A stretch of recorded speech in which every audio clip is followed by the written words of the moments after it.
Sponsorships are the fundamental form of support for the content creator sphere. Much of the salt of creating content for video game and gaming franchises is composed of money and acclaim from sponsorships. To say content creators do what they do and are not influenced or in many cases driven by potential sponsorships is to fundamentally misunderstand content creation. Money talks in the gaming and gaming adjacent industries. It is sometimes the only force that actually gets to speak. Today, I want to explore the ethics around sponsorships.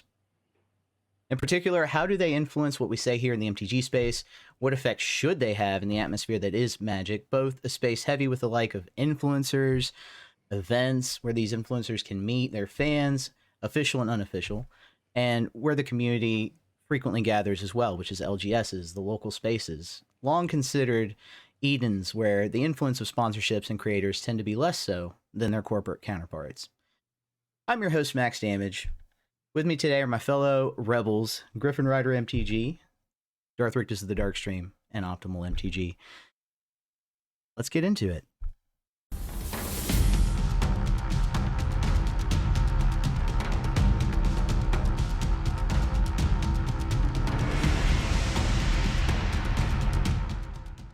All right. Welcome, everyone, to Rebelcast episode 26. We have much to discuss today, and I really want to get started right away. I want to get questions to this question about sponsorships. It's personally why I asked the Darkstream to be here, to be with us today as really team manager, co-founder of the MTG Rebellion, along with myself. He's responsible really for these business partnerships that we might have, future sponsorships between us and the rest of the MTG community. So, I'd say his opinion is really tantamount within our ranks to this discussion. Welcome, Darth Rictus. How are you? Doing all right, Max. As you can see, we are repping without the sponsorship, but just for fun, a little Marvel. How are we doing today, buddy? Oh, man, I'm doing great.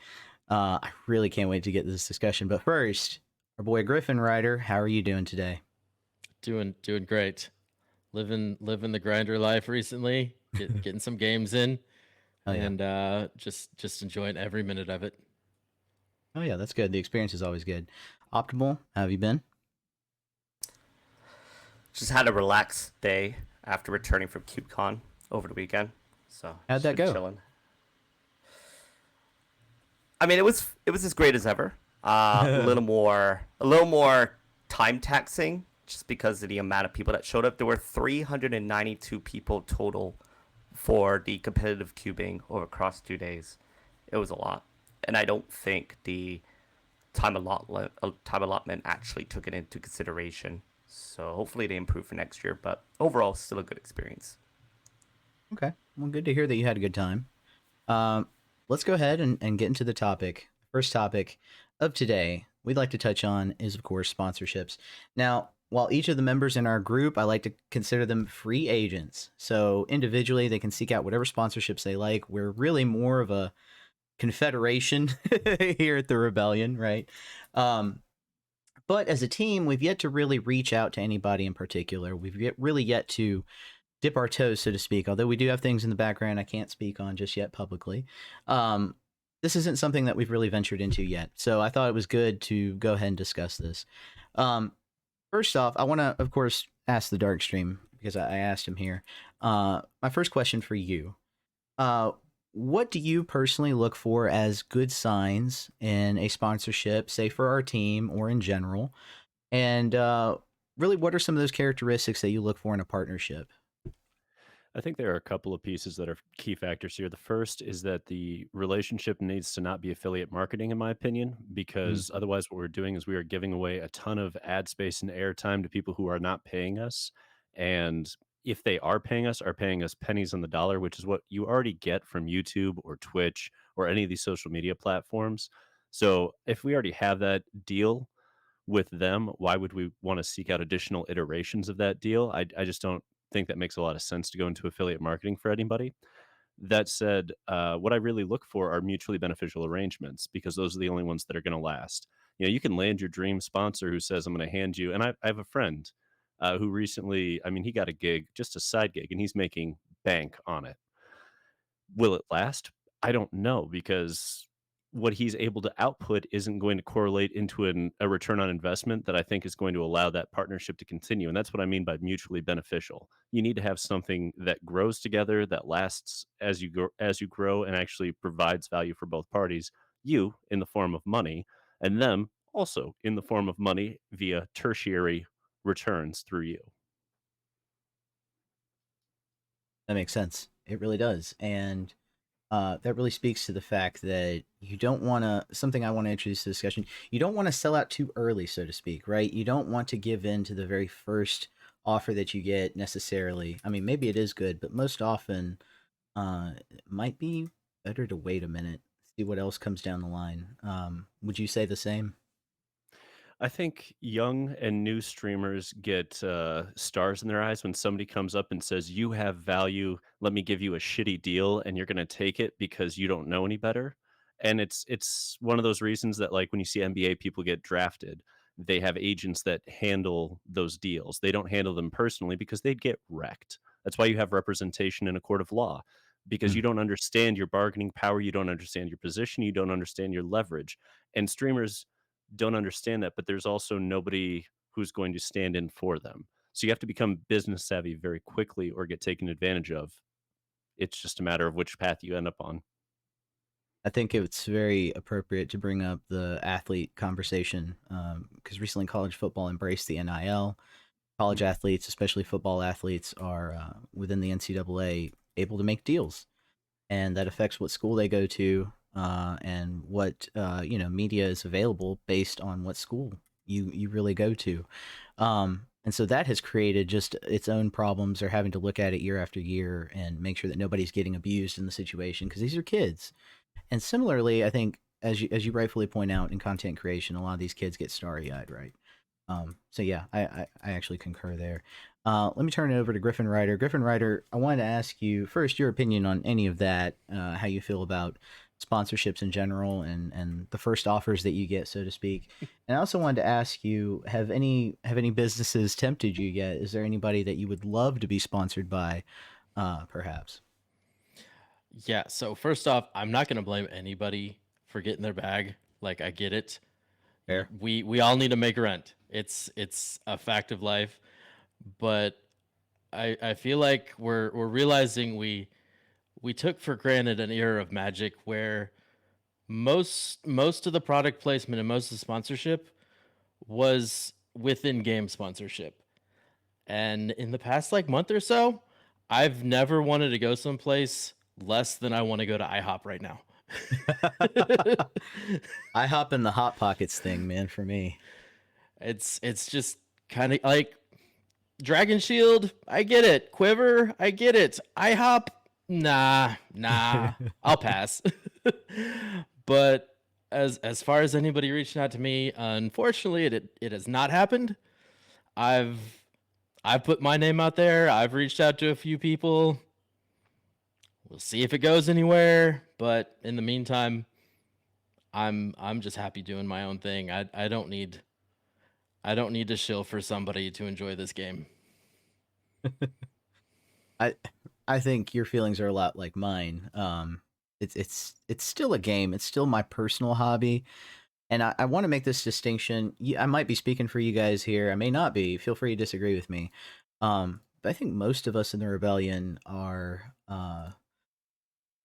We like to make the distinction between content creator and influencer a lot of times, especially as it pertains to the social media conversation. So I don't know that that's pertinent here. I think it is actually. I don't know for sure, but I think it is. That's my personal opinion. Is influencers tend to be privy to more sponsorships, more official support because they're good at social media campaigns. They're good at being on the cover of things.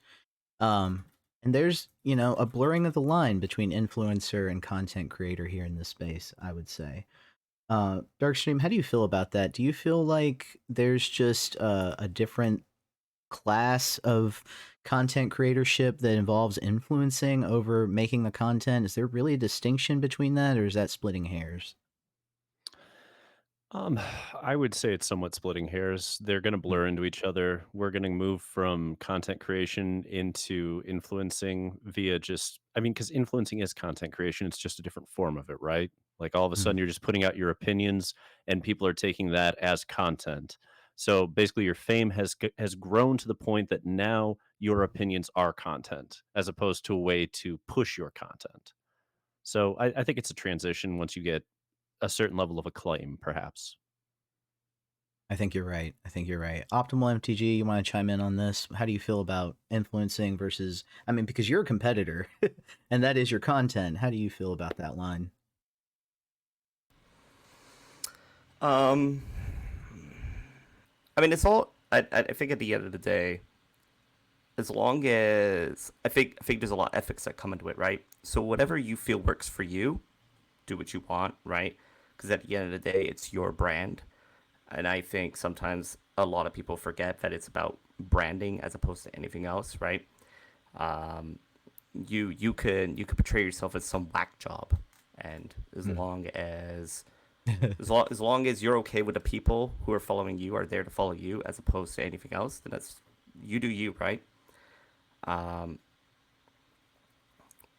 for me, from a competitive perspective, I've gone through years in the past where I've had some shirt sponsors here and there, um, but the thing though is that in the competitive scene, if you're not doing well, then everything falls away, Yeah. and then you have to rebuild it up again. It can be hard to do that, so it really depends, right? It's just a really seize the moment kind of opportunity. Social media is a little different, right? Because um, whatever you type matters if you have enough followers, right? Mhm. So, yeah. Yeah, that's, I think you're right to point that out as well, that it's, maybe it's a continuum between, for us in the MTG space, competing in the game of Magic and trying to reach out to sponsorships that way, creating content based on that competition. And, there's still a mixture of, well, you don't have to win all the time just so long as you have a good brand. And then that gets even further as you get into that, into influencing, where the brand sort of takes over and it's less about your performance on camera or in your content and more about the power of the brand and your personality.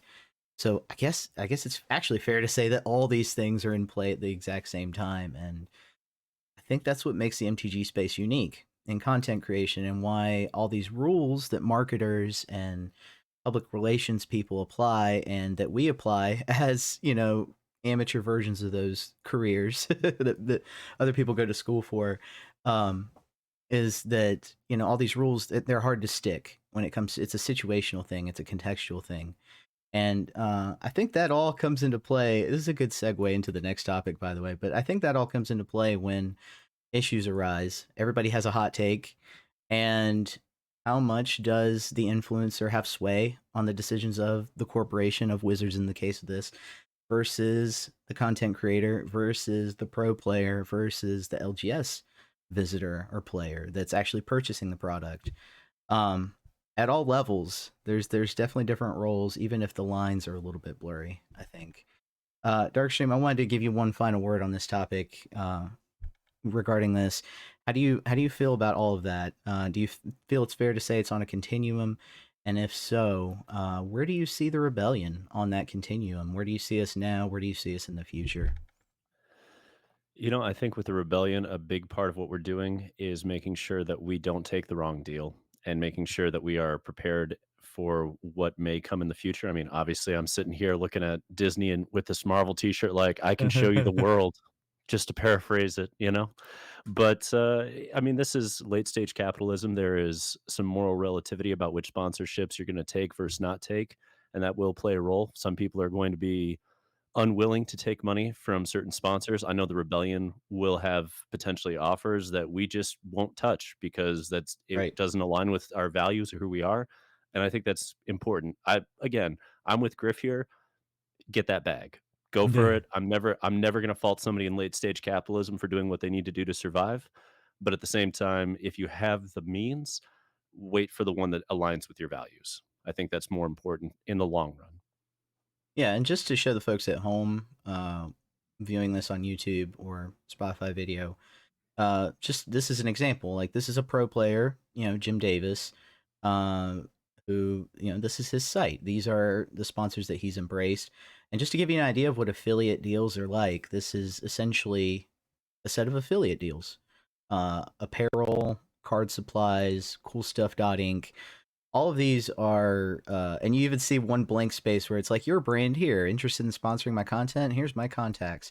And this is what you'll see across the board. That's very typical for MTG pros, MTG content creators in that space. So, I don't know. Maybe one day we'll be able to do the same thing, but I think the dark stream, personally, I think affiliate sponsorships aren't necessarily where it's at. I think it's contextual though, and that flat rule, even that flat rule doesn't apply in all cases. You really have to look at the fine terms. But in any case, let me know down in the comments what you think of anything we've said about this. If there's any sponsorships that you would like to see the Rebellion pursue, any products that you personally, you'd love to see our name on.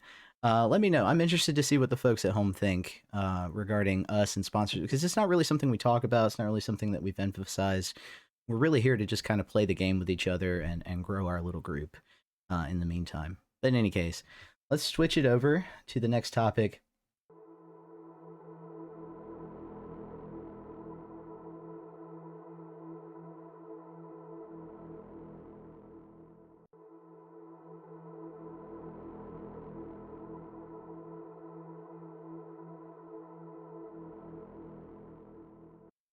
This is something that I think affects everybody, right? Our second topic impacts everyone in the MTG community. With Wizards' most recent announcement regarding product lineup changes, oh man, we have many inflamed opinions online. Let me tell you, I've looked. You guys don't look. I've looked for you. But I want to hear from our guys on this first before we even touch on that. Let's begin with the core of the announcement itself. So what was actually said? It was announced they are eventually doing away with the draft booster. Also doing away with set boosters, but that's the subline. That's not the headline. They're replacing these both with what are going to be called the Play Booster. The announcement officially says Play Boosters will premiere with Murders at Karlov Manor. This means Lost Caverns of Ixalan and Ravnica Remastered will not have them. So that's an important note. This is going to take some time before we actually know how this is going to impact the game. I'm sure we all remember that draft boosters have really always been a part of the product lineup, at least as far back as, I think, Mirage. I'm not sure if I'm right on that. Y'all can check me on that. In any case, my questions for our humbled guests. The first question that comes to mind for me, and I'll ask Griffin Rider MTG. Do draft boosters need a specific number of rares? Like, when you draft, do you need a specific number of rares for it to be fair to everyone? Or, because I've heard the first thing I hear online, everybody talking about is they're increasing the number of rares. This is going to mess up drafts. What do you think, Griffin Rider? What's going on there? So my take on this, as I've kind of made it known, is that for the last year and a half, most of our draft sets have had multiple rares in them. So this outcry that moving to set booster, or not set boosters, moving to Play boosters. Play boosters is going to ruin the draft experience is way overblown. And I honestly think it's going to make for a better draft experience, because I know personally for me, the worst thing in a draft setting is to open that first pack and you just get draft chaff rares. Like, if you get one rare, like, let's say you open your first pack and it's a rare land and you don't know you're going to be in that fucking color. Like, why do I want to draft? Why do I want to draft a man land first over, the person next to me who has, a bomb Shelly, or, the more rares in the pack, the more likely you are to not have those feel bad moments. Fair enough.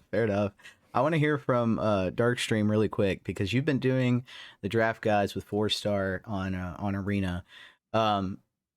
Say they were to affect the boosters, and I think they are. They're going to affect the boosters in Arena somewhat, I assume. I don't know. I could be completely wrong on that. But how do you feel about this change? Is it going to? Are the rares really the thing you hunt first, or I've heard that uncommons are actually on average more powerful in draft. Is that true? It depends on the set, honestly. There are sets that have bomb rares. Like I think we all remember Hullbreaker Horror and Mhm. how insane that card was in draft. So there are different sets where you just have bomb rares, and so putting more rares in it's kind of a weird sealed argument because we've all opened sealed pools where it was just Mhm. busted, and we are like, oh yeah. But we've also played against sealed pools that had 6 straight on color rares that were great, and you're like, oh, so it's like you're playing block constructed and I'm playing limited. Fantastic. So I don't know. I don't know. I do know that this is a win for local game stores. And that to me is the most important thing is that we stop having this divide between casual and competitive where we're like these boosters are if you want to draft and be competitive and these boosters are if you just want all the rares and the pretty art and all the fun stuff. Like I like that we're putting it all together and saying, okay, everybody, this is the great compromise that keeps the draft packs moving so LGSs don't have to decide between which pack they're going to buy because they Yeah, weren't buying the draft packs anymore. And that's a yeah, huge problem if you want to fire draft events, if you want to fire standard events.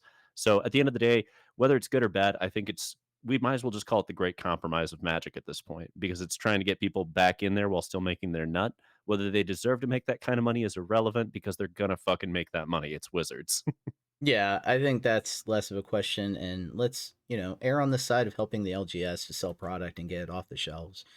Yeah. Optimal, what's your take as somebody who's frequented competitive scenes, frequented LGSs? What are you seeing? I just had a wild idea in my head Mhm. just pop up while Rictus was talking, but I'll get to that in a moment. Okay. Um, from a draft standpoint, I do a fair amount of draft. I'm not like a big draft guy, but I've done enough draft where, for me personally, my biggest gripe with limited in general is when they print cards like Pack Rat or cards like Gruff Riders, cards which rares, not mythics, rares that have too high a power level that they will pretty much just end the game on the spot if you untap with it. That's never a fun game experience. Mm. Now imagine two people with that going on. Imagine two pack rat players going back and forth with one another. That also Mm. is not a fun time, right? So I think there's one thing is there's that. Then there's also the set list cards that they keep trying to push, right? The separate list of cards, right? At least with Oswald Drain, those weren't as bad, right? But if we look at March of the Machines, a lot of those were just bangers from previous sets, which again, not dealt with, just took over the game, right? So this kind of turn makes me feel like they're trying to push more again towards the casual sphere to get more casual players into playing limited, right? It just so happens they also like flashy cards, which set boosters promoted. So Mm. what do you do to make more money? You combine the two products together. Now you have packs that can cater to all these people and hopefully get more drafters out of them, right? Because the draft scene is kind of small, is kind of shortening these days, right? Not mind you, the limited open, right? The limited open was pretty big for what it was. So, but I just had a wild idea in my head, What is which it? will never come to fruition. That will never come to fruition.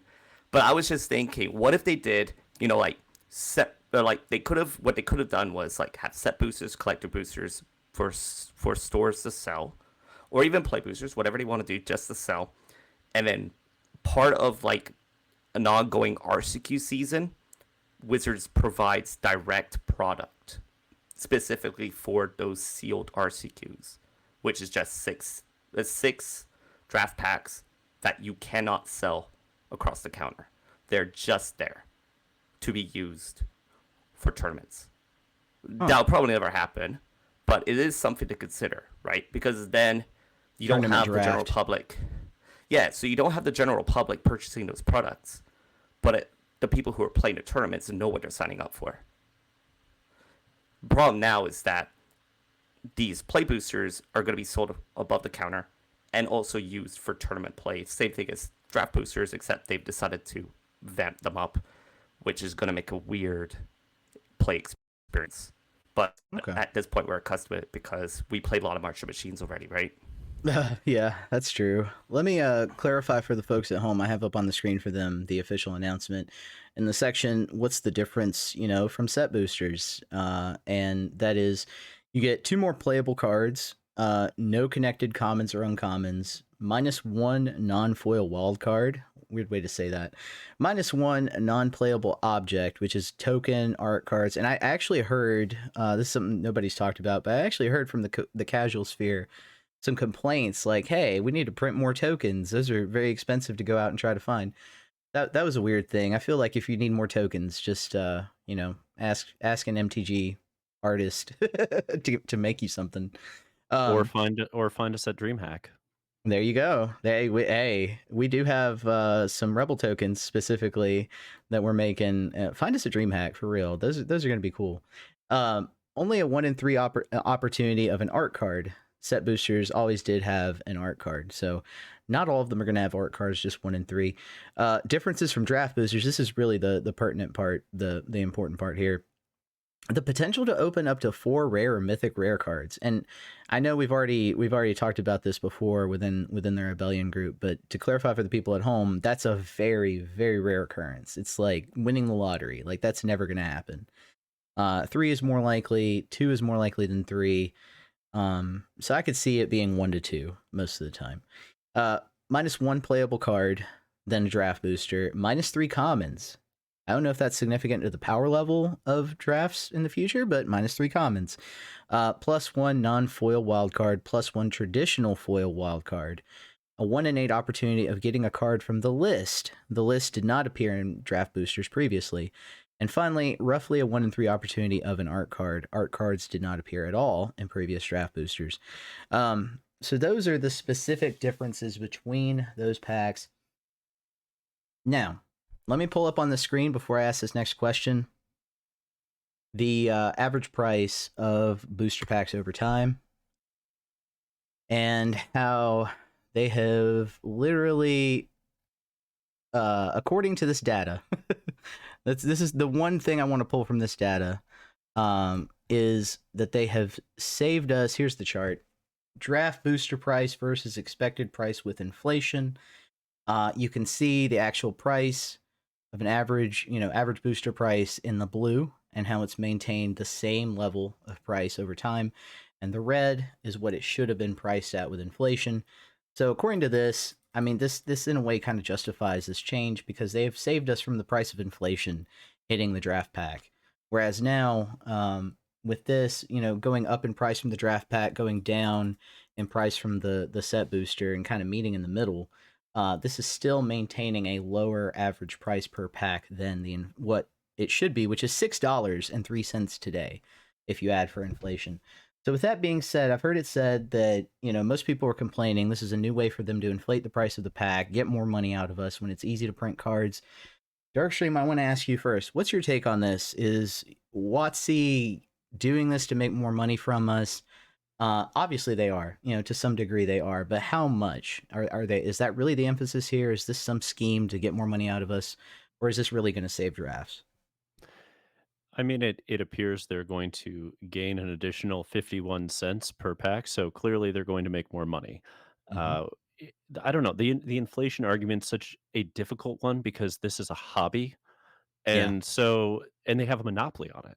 They have a monopoly. It's basically unchallenged. There are games that have come and gone over the years, but Magic has basically gone unchallenged as the top trading card game for a long time now, which when you put up these numbers and you see this inflation and you're like, oh, it should be $6. Like, not necessarily. Usually what happens in a marketplace is competitors come in and then your margins just get thinner over time. You don't necessarily get to ramp it all up and adjust for inflation. You just have to sell more shit Yep. because you're making less money per thing you sell.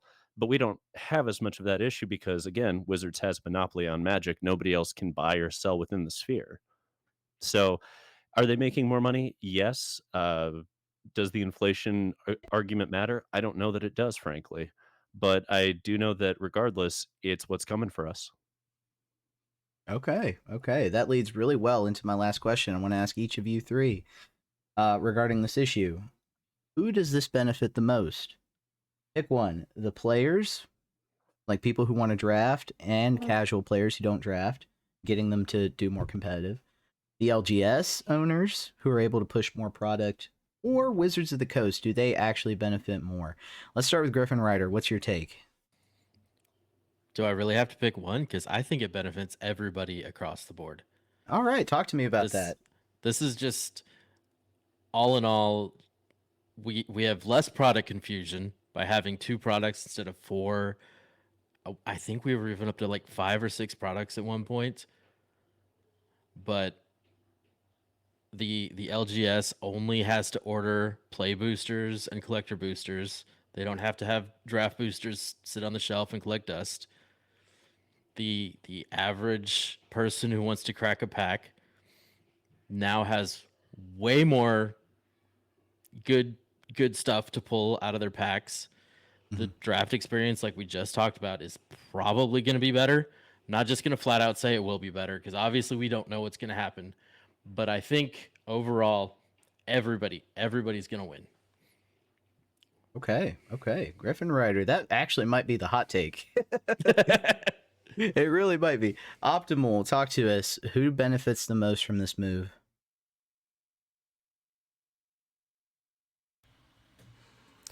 Can I play devil's advocate? Absolutely. Can I say that no one wins from this? Okay, talk to me about that. As long as Oh, you no, can well, back it up. I mean, I don't have data to back it up. This is just hearsay at this point. Like the cost's gonna go up, right? So it depends. A lot of people already said limited kind of costs a lot. If it's gonna go up, it's gonna cost more. So there might be people who just can't afford it anymore, right? Then again, costs going up. How many people are still going to be cracking packs for the sake of cracking packs? Maybe just the degenerates, as opposed to the people who could afford it. Yeah. I think affordability. Yeah, I think affordability is going to be a possible problem down the road, but we'll see. The other question then is stores, right?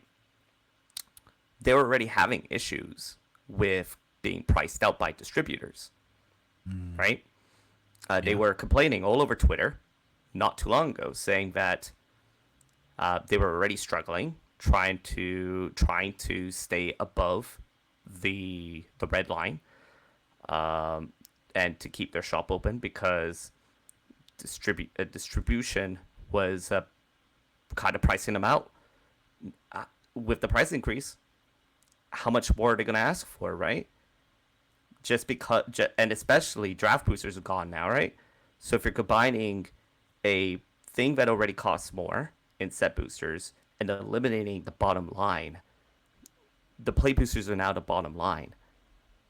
Those like, what is the MSRP? Didn't MSRP go away a while ago? Yeah. So what's going to be the factory cost? You know what I mean? Like, Yeah. these are the little things. So, I mean, for now, people might not be thinking about it, but down the road, some people might actually feel a pinch. So, I agree with Griffin. There are definitely upsides. I just wanted to consider the downsides, right? Which trickle down. Yeah, that makes sense. Totally makes sense. And I love that. I was going to save this for the final word, but I'll say it now. I love when we disagree, because it presents all sides of the issue to the audience. So definitely make your feelings felt. Thank you for that consideration, Optimal. Darkstream, I want to turn to you. You get to speak last on it. Who benefits the most? Ultimately, does this introduce more people to competitive formats? Does it, help the LGS? And is this a conspiracy to make WotC more money? What's your take? So I do believe that there are going to be benefits to all 3 parties, but primarily this is yet again Wizards of the Coast, owned by Hasbro, looking to make quarterly profits, looking to drive stronger sales.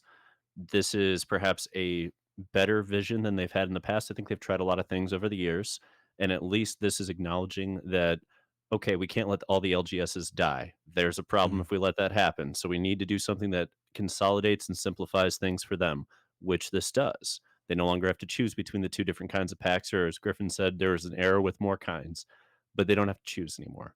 You just buy this pack for the set, you offer it to your consumers, they either buy it or they don't. There's no confusion there, right?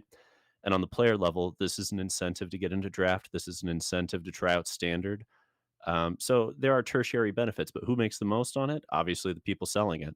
And they're going to make a lot of money if this works. And if it doesn't work, well, they'll have to restructure and pivot again, but it's Hasbro owned, so expect that at all times. Like they've been doing it with Secret Layers, they've been doing it with a lot of different test products. This is just another test. This is just another chance for them to try out a product idea and say, what does the community do? And they don't care what we say online. They don't care what we say on the podcast necessarily. They care what we say with our money.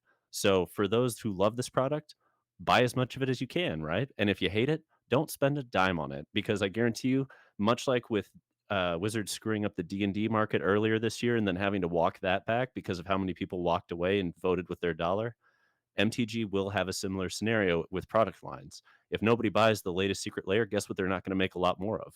Secret Layers. So Yeah. you see my point here. Yeah.